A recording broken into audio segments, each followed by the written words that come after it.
Hello friends, कैसे हैं आप सब। तो बेसिकली इस वीडियो में आज के मार्केट्स को देखेंगे।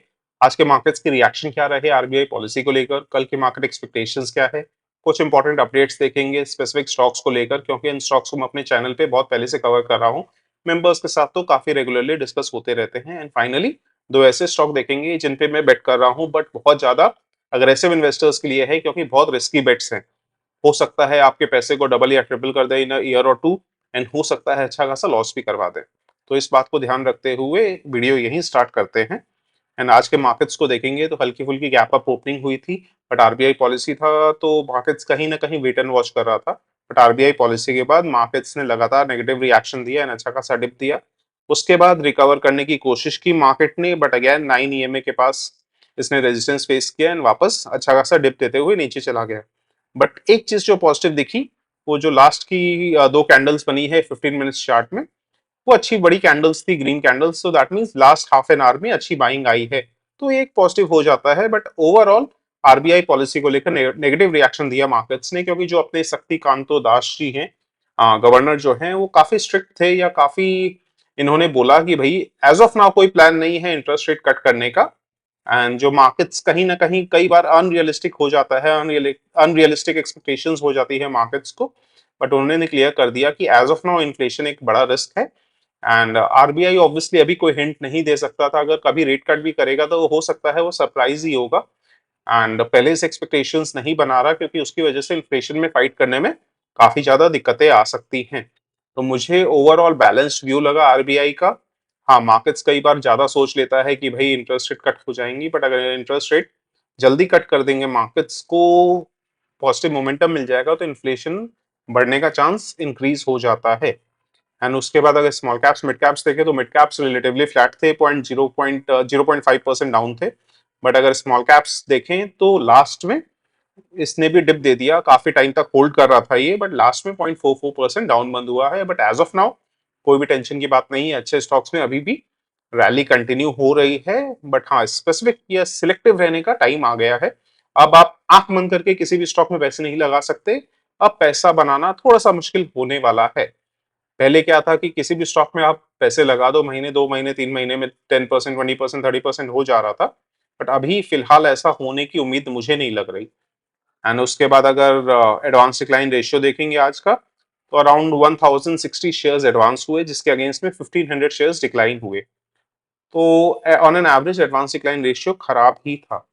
एंड उसके बाद एफ डेटा देखेंगे एफआईआई सेलिंग का, तो ऑलमोस्ट 5000 करोड़ के नेट सेलर्स थे आरबी एफआईआई आज, जो अगेन थोड़ा सा कॉशियस पॉइंट हो जाता है।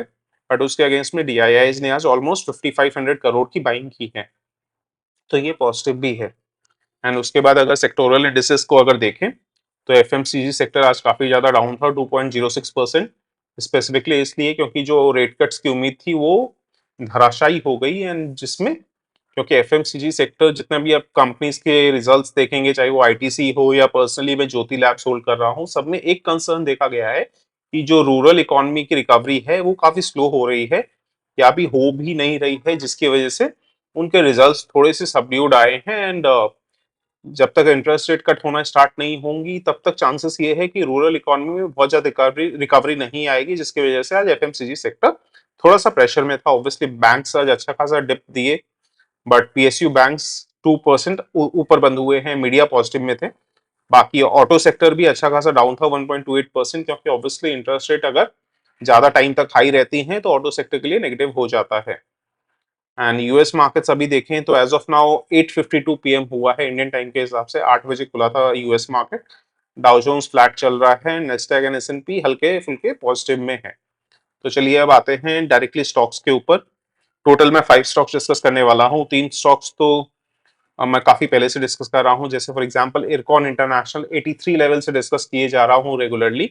और इनफैक्ट मैं खुद भी इन्वेस्टेड हूँ, मेरा एवरेज कॉस्ट प्राइस अराउंड 95 या 96 के आसपास है। तो आज इसके रिजल्ट्स आए हैं, जो मैं ये बोलूंगा कि अच्छे ही रहे हैं।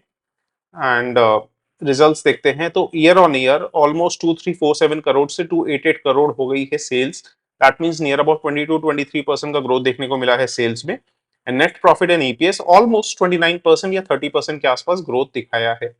तो इरकॉन इंटरनेशनल स्पेशली बिकॉज इसकी वैल्यूएशन अभी भी मुझे बहुत ज्यादा हाई नहीं लगती। ऑब्वियसली काफी यूट्यूबर्स और काफी एक्सपर्ट्स जिन्होंने पहले मिस कर दिया वो इसको बैश किए जा रहे हैं, या इसको या बाकी रेलवे स्टॉक्स को, बट मुझे लगता है इरकॉन इंटरनेशनल अभी भी होल्ड करने लायक है।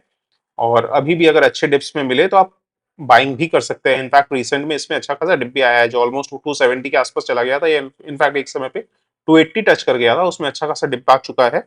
एंड जो यहाँ पे आप देखेंगे आरएसआई ऑलमोस्ट 86 87 के आसपास हो गई थी, वो भी डिप होके अभी अराउंड 55 के आसपास आ चुकी है। तो इस स्टॉक को आप डेफिनेटली रडार में रख सकते हैं।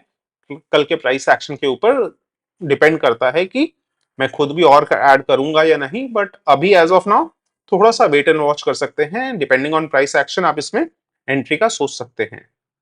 उसके बाद नेक्स्ट स्टॉक है NCC, Naga Arjun construction company. इसको मैं अराउंड 125 लेवल के आसपास से डिस्कस कर रहा हूँ। वैल्यूएशन आप देखेंगे अभी भी रीजनेबल है।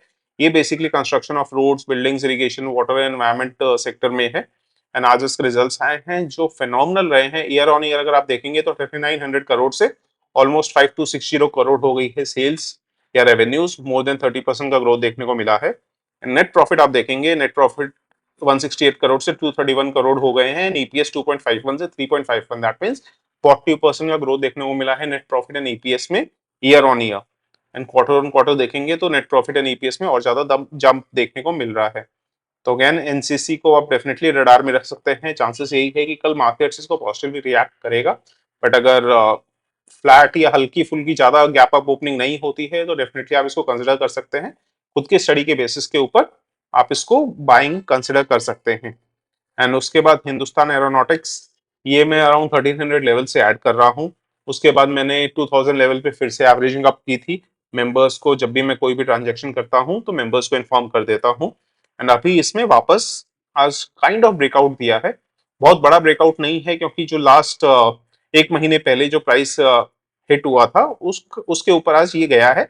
अच्छी खासी ग्रीन कैंडल बनाने के बाद ऑलमोस्ट 5% का जंप देखने को मिला है आज एचएएल में। और स्पेशली तब जब मार्केट्स नेगेटिव थे। तो अगेन कल के प्राइस एक्शन के ऊपर या फिर ये जो ब्रेकआउट है काफी स्ट्रांग लग रहा है, तो आप इसमें डेफिनेटली एंट्री कर सकते हैं। वैल्यूएशन अभी भी इसकी रीजनेबल है। तो लॉन्ग टर्म के लिए एचएएल मुझे बहुत पर्सनली बहुत पसंद है। तो उसके बाद फाइनली अगर मैं ऐड करूंगा या नहीं वो अगेन कल के प्राइस एक्शन के ऊपर डिपेंड करता है। बट एज ऑफ नाउ मैं अच्छा खासा इन्वेस्टेड हूं, तो मुझे पर्सनली बहुत सिलेक्टिव रहना पड़ रहा है कि अब और पैसे कहाँ डिप्लॉय करने हैं। एंड अब आते हैं दो ऐसे स्टॉक्स के ऊपर जिनमें मैंने रिसेंटली पोजीशन बनाई है, बट बहुत अग्रेसिव इन्वेस्टर्स के लिए है। मैं बार बार ये कह रहा हूं क्योंकि इनमें रिस्क बहुत ज्यादा है। अगेन मेरे या किसी के भी बोलने पे आपको कोई भी स्टॉक नहीं लेना चाहिए। आपको खुद अपनी स्टडी करनी चाहिए, उसके बाद डिपेंड करता है कि आप लेते हैं या नहीं। एंड ऑब्वियसली आपको अपना रिस्क एपेटाइट, रिस्क प्रोफाइल के ऊपर लेना चाहिए। फॉर एग्जाम्पल दे रहा हूँ, कोई अगर रिटायरमेंट के पास है तो जेन टेक्नोलॉजीज जैसे स्टॉक अवॉइड करने चाहिए क्योंकि काफी वोलेटाइल हो सकते हैं एंड रिस्क होता है कि पैसे डूब जाएं। बट आप इसका वैल्यूएशन देखेंगे तो 61.8 है, जो ऑब्वियसली हायर साइड पे है।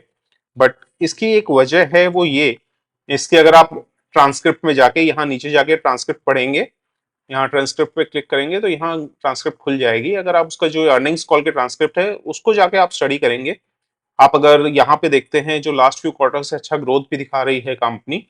एंड उसके बाद जो FY24 के लिए इन्होंने 450 करोड़ की रेवेन्यूज की गाइडेंस दी है। तो अगर फर्स्ट 3 क्वार्टर्स देखेंगे FY24 का तो आता है around 132 crore, 98 crore and 64 crore. That means near about 230 to 94 crore हो जाती है फर्स्ट 3 क्वार्टर्स की सेल्स या रेवेन्यूज। तो इसमें अगर 450 crore, that means around 156 crore की सेल्स कंपनी एस्टिमेट कर रही है क्वार्टर 4 में। तो अगेन 156 करोड़ की अगर कंपनी सेल्स अचीव कर पाती है तो फिनोमिनल ग्रोथ होगा।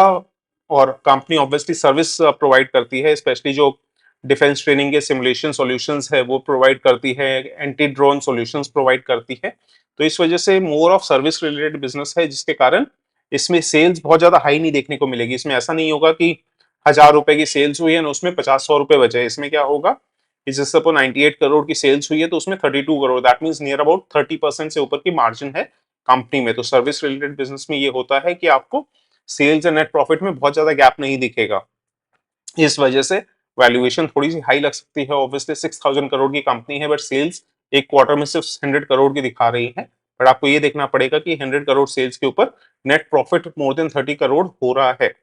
एंड उसके बाद जो कंपनी ने गाइडेंस दी है FY25 के लिए, वो दी है 900 करोड़ की। दैट मींस 450 करोड़ अगर कंपनी FY24 में अचीव कर पाती है, तो FY25 में 900 crore, that means 100% growth, double company target कर रही है या मैनेजमेंट टारगेट कर रही है अचीव करने का। एंड उसके बाद FY26, 27, 28 के लिए 50% CAGR की गाइडेंस दी है।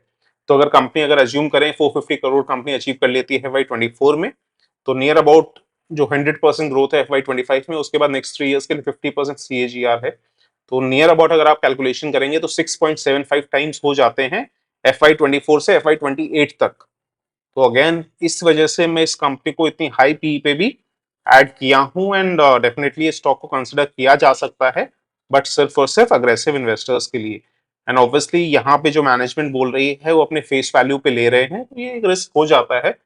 तो इसीलिए रेगुलरली ट्रैक करना बहुत जरूरी हो जाएगा कि जो मैनेजमेंट बोल रही है वो सही में अचीव कर रही है या नहीं। यानी यहाँ पे देखेंगे तो यहाँ कहीं पे मैं लेना चाह रहा था, बट लगातार 4-5 डेज इसमें अपर सर्किट लगा था, तो इसके कारण मैं एंट्री नहीं ले पाया था। तो अभी रिसेंट में एंट्री किया हूं मैं।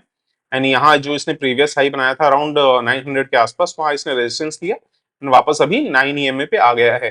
तो मुझे पर्सनली उम्मीद है 9 EMA या एटलीस्ट 15 EMA पे ये सपोर्ट लेके वापस ऊपर की तरफ जाएगा।